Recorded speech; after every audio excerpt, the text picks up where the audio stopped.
ിക്കുവാൻ സാധിക്കുന്ന ഒരു വർഷം തന്നെയാണ്. നിങ്ങൾ ആ ഒരു മേഖലയിലാണ് വർക്ക് ചെയ്യുന്നത് എന്നുണ്ടെങ്കിൽ നിങ്ങൾക്ക് നേട്ടങ്ങൾ കിട്ടും, അംഗീകാരം കിട്ടും, മറ്റുള്ളവരുടെ പ്രശംസയുണ്ടാകും. നിങ്ങൾ ചെയ്യുന്ന കാര്യങ്ങൾക്ക് നിങ്ങൾക്ക് മറ്റ് വ്യക്തികൾ നിങ്ങളെ കണ്ട് പിന്തുടർന്ന് വരുവാനുള്ള സാധ്യതയെല്ലാം കൂടുതലായി കാണുന്നുണ്ട്.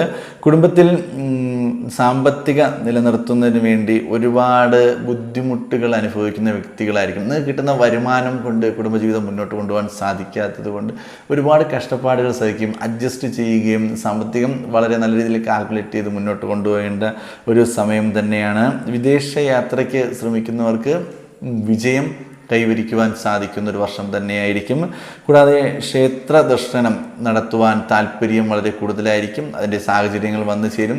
പുണ്യസ്ഥലങ്ങളും തീർത്ഥയാത്രകളും ക്ഷേത്ര ദർശനങ്ങളും നടത്തി മനസ്സിന് ധൈര്യം ഏകുവാൻ പറ്റുന്ന ഒരു വർഷം തന്നെയാണ്. അങ്ങനത്തെ യാത്രകൾ ജീവിതത്തിൽ വരികയാണെന്നുണ്ടെങ്കിലും